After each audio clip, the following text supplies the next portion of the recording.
It's beginning to look a lot like Christmas. Oh, let's review. Season 2 will analyze the scene. Sounds holly jolly to me. Before it's over, let's begin. Bomb. Bum. Again. Again. Yes, that is right. Oh boy. All right. I'm sorry, Kimmons. I don't have the intro pulled up in front of me. Jesus Christ, I'm bad. Okay. You're on yes, Santa's that's naughty right. list. I know. Well, I'm on your naughty list. I know that much. Okay, so that's right, folks. Since the Christmas season's upon us, we thought the way to celebrate and get into the Christmas spirit would be with some holiday reviews. 12 to be exact. Decoratively divided into 4 categories for your Yuletide pleasure. So, without further ado, silver up those bells, light the multicolored lights, and go out and build a snowman. As you join us for some more seasonal shenanigans. And tonight we'll be talking about our first miscellaneous category selection, 1948's Max Fleischer version of Rudolph the Red-Nosed Reindeer. Yes. BlueDragonFive, can you hear me? It sounds this is the audio quality of this show. Yep. I'm gonna do the whole podcast like this. No. Oh dear. Okay, BlueDragonFive, are you after seeing the short? Like, I assume you don't have much of a personal attachment to it. Am I right? Really don't. Okay, so after seeing this short, are you a little perplexed about why I chose this? Well, to be honest with you, Rudolph's never really been my bag. Okay. It's not been my bag either. I really don't like the Rankin-Bass version. I mean, either way, just the story of Rudolph, it's a good moral, but every interpretation just never really quite grabs me, I like the story, but the interpretations never quite get me.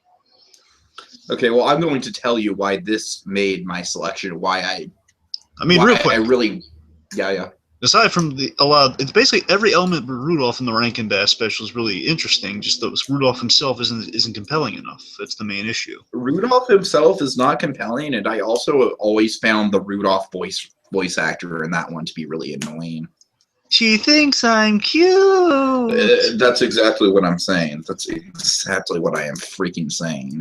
That's the Rudolph special kind of makes us care about Rudolph, then there'd be something. Otherwise, I like the designs that are created for the side here. Like, the guy looking the pickaxe and the Hermie, the elf. I want to be a dentist.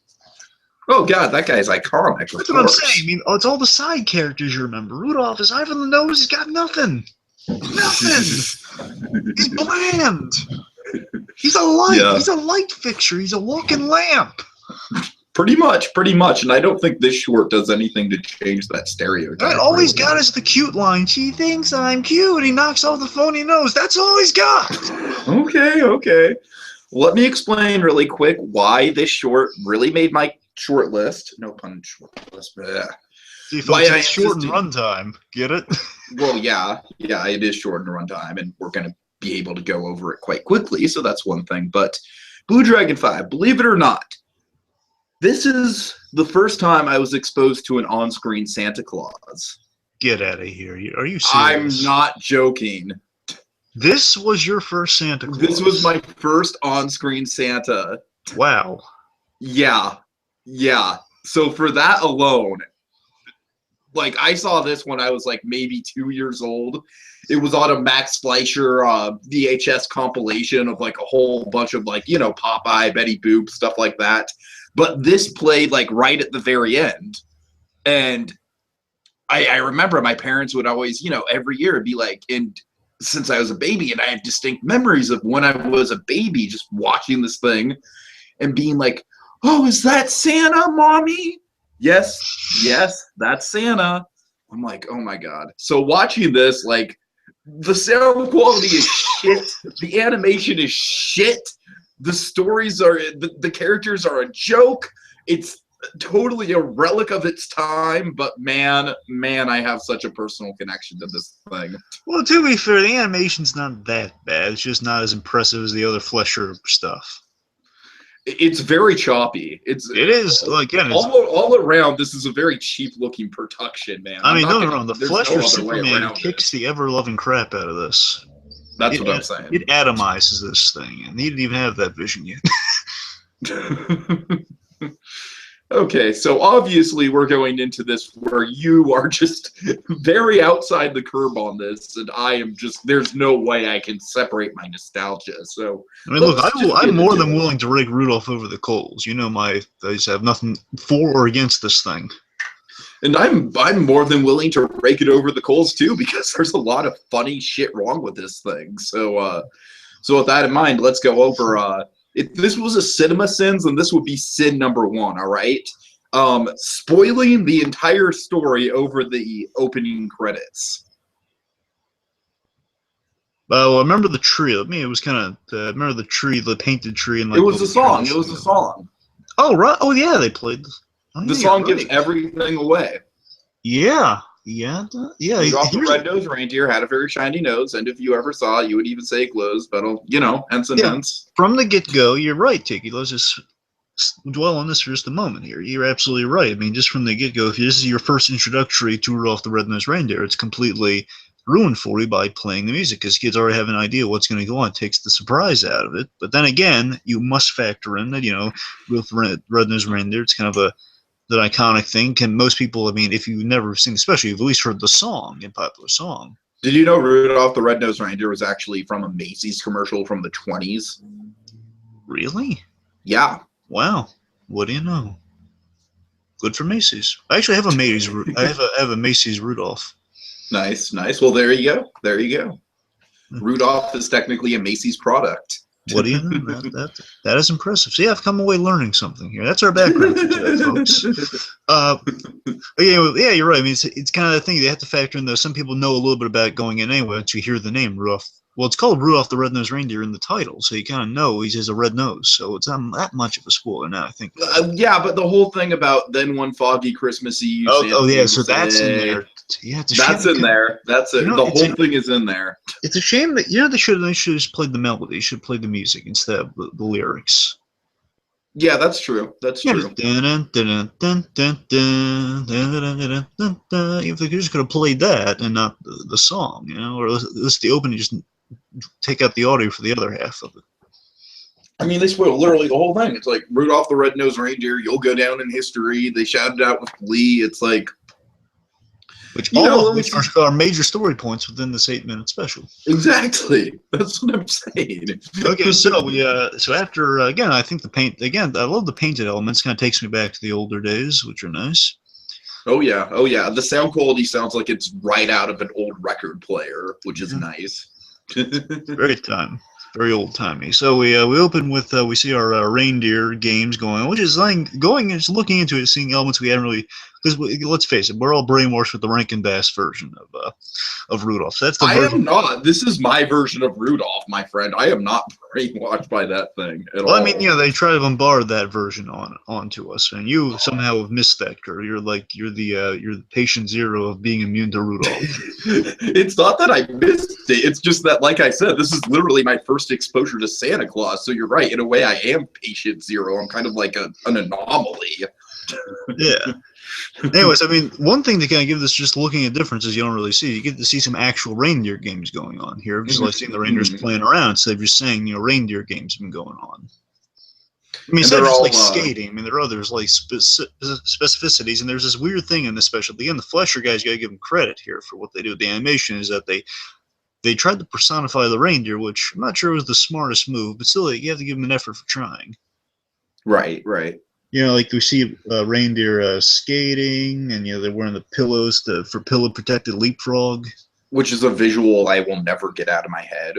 kind of funky, and again, it's like give them points again for like kind of working with the limitations. Like them tying. Just thinking they have to tie those things without the use of their antlers, really. Not the antlers, without the use of their hooves. Right. Exactly. Yeah. So then we get the Oh God, the Very bastard reindeer. Well, first of all, we get the very echoey audios to mention, as we mentioned before. Oh yes, so that's the issue yes. that we're getting at, folks. That the audio, it's very echoey, so you can definitely tell it's not one where like you don't really feel like you're there. You just feel like someone just kind of talking into a can. But you know what? I would not have it any other way because that is how I remember it. So let's see. So I'll take us through it. So we got this bastard reindeer who, he immediately points out Rudolph's nose. He's like, "Look how red it is! It's red like a beet." And then, he puts this, what is it, like an ornament or something? Some big bulbous red thing on his nose. No, it's like a fruit or something. There's the lights. Hello. Did you have an idea just now? Okay. I guess so. Oh, don't share it with us or anything. But we have like the mock red nose, like they're putting on like the fruit or something. I think it was like a fruit. Yeah, a fruit of some kind. Then again, it could have been. I can't remember. It just went by real quick. It was like a fruit or an ornament. Well, that's the thing. It's 8 minutes, so all of this goes by really quick. Essentially, this douchey reindeer that's probably gonna be making the reindeer jerky after the holidays. He says he tells Rudolph to go home and No, hold on. I want to say the line. I want to say that line. That's my favorite line in the whole thing. Okay, go on. So yeah, first of all, like I said, he's got that fake nose. He's like, looky, I'm Rudolph. And then Rudolph hunting season. And then Rudolph's mom comes, and oh God, this delivery is so douchey. It's delicious. He's just like, "Go on home, red nose. Your mama's calling ya." With all the scathing, like, maliciousness in the world that he can muster. Yeah. It's like they're really hammering in the old school bullying, aren't they? Hashtag red nose lives matter. All right. It's a gutsy joke you just made there. Let's keep going. I know it is. I know. He made that one, folks, not me. I didn't write that one. So let's see. So, by the way, something to notice here. The mother deer is the only fully dressed deer in the whole special. Yeah, thanks for bringing that up. It's bizarre, and I have no idea why it is. Because at first I thought, okay, all the adult deer are kind of dressed up for some reason, but no, just her. It's like we never see Rudolph's father, although he clearly addresses him in the letter he writes later. He does, and so that's a little ass backwards right there. Well, he's working right now. He just has his father probably works working on Christmas Eve. Well, he's a hard worker. All right. The thing about it, Tiki, he also wears clothes. He's like Ren Ho from Ren Stimpy. He has a tie. He has a tie and a fedora hat he wears. He comes always peeved. Or even better, he could be like Comet or someone from the Sleigh team. That's why he's working on Christmas Eve. Saying, Evelyn, oh my God, I went around the world. Like billions of houses. Can I get a minute to decompress, please? I'm just thinking like Ren Hoek right now. It's just.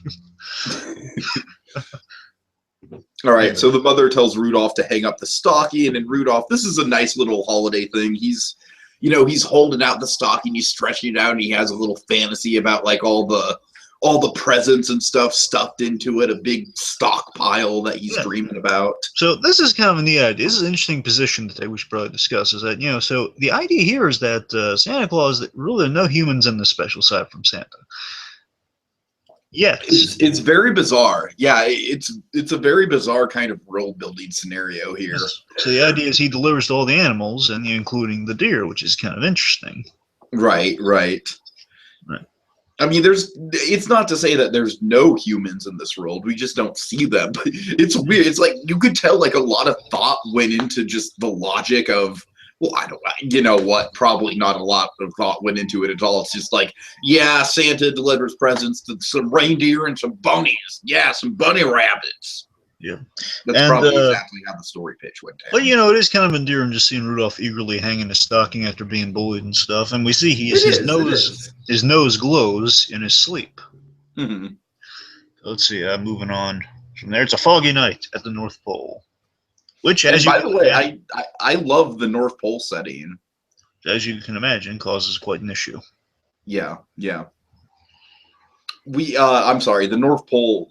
I just love how kind of like big and imposing it is for some reason. That's good. You know what I mean? Yeah, I mean, yeah, I told you the sets and kind of the painted imagery of this special is really good. Like the backgrounds and the sets are really nice. Exactly. Like when we see the North Pole, a lot of the time we always see it like very miniaturized. But it almost kind of looks like a medieval castle or something like that. And I like that design. It's not something we see a lot. I just kind of sticks out. So Santa names off the reindeer. While slapping each reindeer on the ass. Well, yeah, it's like the horse thing. You gotta say, hey, give him the move. But again, it's kind of a weird thing. Here's the reason it's weird. It's because in this, we're personifying the reindeer, so it's like a football player all of a sudden. It's like, oh, it's yeah, exactly. It becomes less horse-like, more like, hey, team player. Also, I want to point out really quick, the reason I rediscovered this special was because it was actually the last special that the Riff Tracks guys did for their holiday, whatever, like they did a holiday compilation thing a few years ago. So I rediscovered that through them, and of course they riffed hard on this whole Dancer, Dasher, Prancer, Vixen, Comet, Cupid, I'll slap you on the ass. Vixen again. Cha-cha-cha-cha. Oh. Oh yeah. Get those ass pants in there, Santa. Okay, so bestiality aside, let's move forward. So he names off the reindeer, and he tells them to fly low, which is a smart move for Santa. Okay, there's a lot of fun. Let's just stick close to the ground here, so you don't, get lost up there. Let's crash into a plane. And like I said, you can imagine, like I still just have the feels watching this stuff, man, because it is the first time as a kid that I saw the image of Santa's reindeer taking off and flying. It's kind of magical. So whenever you imagine Santa getting ready for the occasion, you imagine him slapping some deer behind. Yes, you're right. That is engraved in my memory. So, I don't need to go too far with the bestiality joke, by the way. It's Christmas. Okay, that's the Darwin brain. We're having a party here. Oh, God. Anyways, they land in a tree, but Santa doesn't give up. He's a team player. None of them give up, which is kudos to Santa. Yeah, it's a very perilous flight, but I like how they show that. You know what I mean? It's like it's not easy at all. It's like with Rudolph, most of the time when we see this Rudolph story, it's mostly just like, oh, we can't see, it's foggy. But no, here they make a genuine attempt, but we can see it's like they are going to straight up die if they keep going. It's like they're running into some heavy stuff here. Yeah. Okay, so they're delivering gifts to a whole bunch of reindeer. Oh, yeah. He finds Rudolph. He happens upon Rudolph and his nose, and then I love this narration. And Santa Claus got the greatest idea. It's like the opposite of the Grinch line. He's got the greatest idea of all recorded history. Hey, could we use your deformity as a flashlight, kid? That'd be really cool. What if Rudolph's like a mutant? What if that's his power? It's the glowing nose. He has the X gene. That's how you make Rudolph interesting. Give him like the X gene.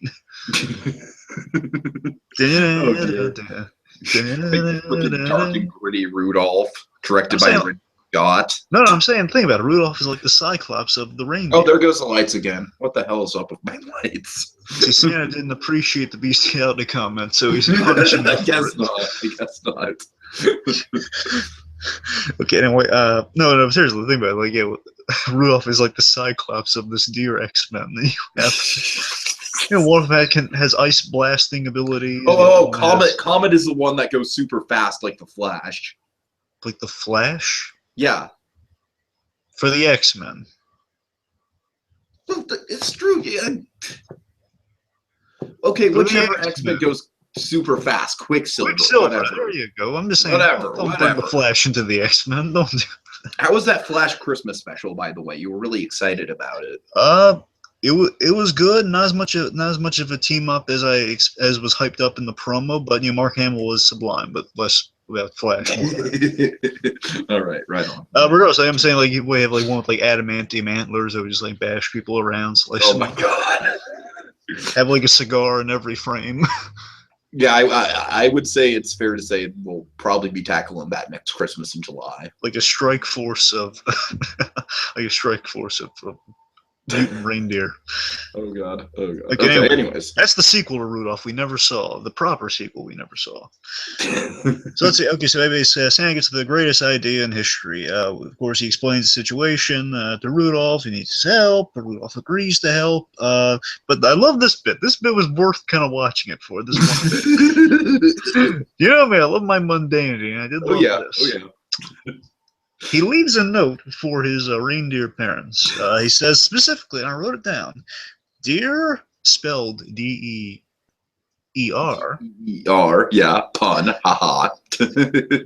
"Mommy and Daddy, I have gone to help Santa. Don't worry." Little ink splash for his signature.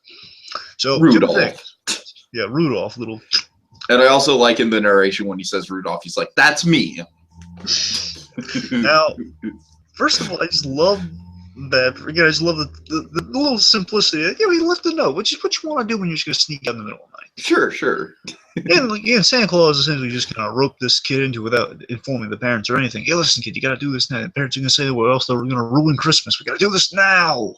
None of that conversation happened, but also I just love the idea that just he takes the time to leave a note, which is nice, which is considerate, which I love.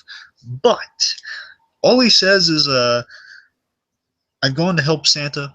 Don't worry. I've gone to help Santa. Don't worry. I'll be back by morning. I won't join a cult. I won't become the next Charles Manson of reindeers. I won't go to, I won't ever come back. I'm running away." Nothing consoling about it. It just says, "Oh, don't worry." Then, of course, we found out that Santa and then the reindeer got lost in the fog and they were never found again.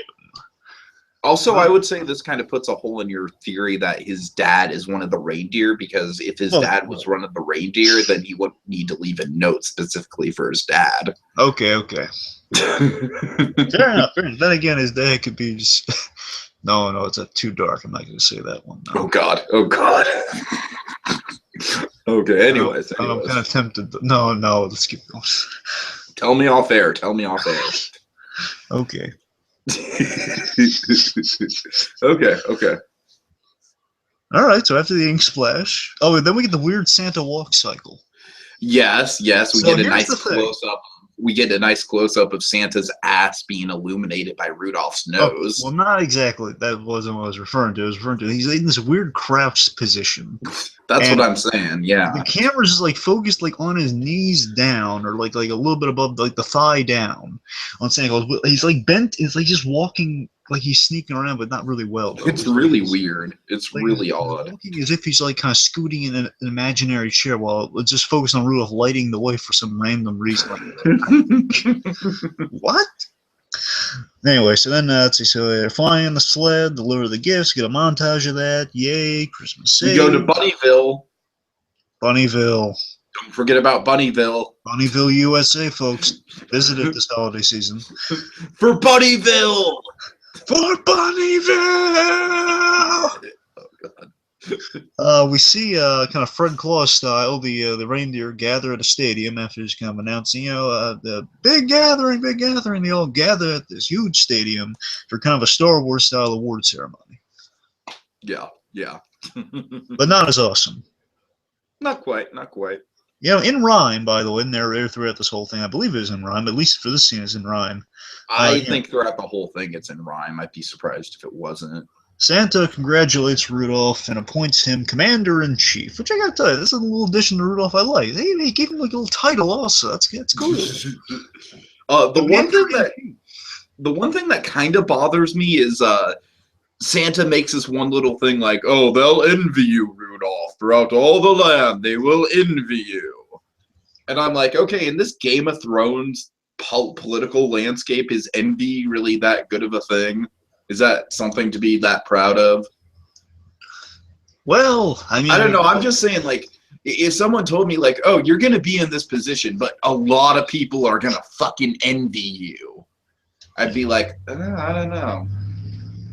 Well, I mean, he kind of deserves that after how harshly he was treated by all those other reindeer. Oh, that's true. That's very true. Also, I really wish that we would have seen a reprise of that douchebag reindeer from the beginning and seen him like kind of get raked over the coals a little bit. Yeah, you know, he's like, oh, I got a coal in my stocking. Right. Rudolph Something like says, that. "Fine." Something like that. You get like a little bit of like a Rudolph saying, "Thanks, Santa." No problem. Yeah, guy's a real Okay. tool. I know. It's all taken care of. Then Rudolph So, blushes. Not that I'm not just saying this, but this actually happens. Then Rudolph blushes after he's awarded the commander-in-chief position, which is nice. Then he wishes everyone a Merry Christmas, and it ends out on a song, and that is the short. Oh yes. So Yeah. I guess very simplistic, you know, only 8 minutes long, tells the story in a very kind of streamlined sort of way. Which you gotta give it points for. Definitely. That's the thing about the Rankin-Bass version that I thought the Rankin-Bass version was actually a little too stretched out for my Yeah, they taste. had the Misfit Toys, the version. Right, and I actually think The Island of the Misfit Toys is a better overall movie. Yeah, well, you know, they gotta... It's they have to mix the stories that kind of feed into the length, and, you know, it's just like individually they might be good stories, but together it's this weird extended blend of like two things. You could just pick one or the other. Right. Well, I mean, the idea of the Misfit Toys, like Rudolph, is kind of, he does feel like it doesn't belong, and then you have that personified the Misfit Toys. It's nice, but it goes on too long. that's true.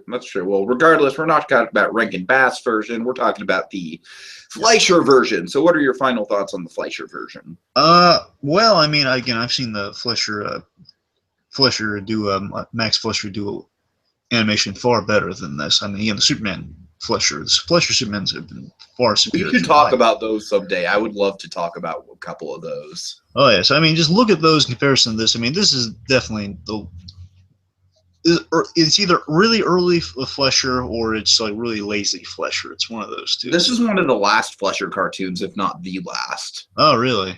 Yeah. They're running out of steam, most definitely, or they're running out of money, which is at that time. They're definitely running out of money. You can definitely glean that much from this. Yeah, I mean, again, it's really what's impressive about it is just how, you know, concising it to 8 minutes. Again, you have a few little touches here and there, not kind of subtle elements added to the Rudolph mythos that are kind of different from the other versions, which are nice, like the leaving the notes or the commander-in-chief or, you know, stuff like that, which is the reindeer games bit at the beginning. Yeah, you know, he's exploring the universe a little bit, which is kind of neat, but then you get into these weird idea that Santa's the only human and he's going around delivering presents to all these, like, towns filled with anthropomorphic animals. It's ambitious and it took a shot, which we should respect, but I don't think those were the best of choices. They were just really weird.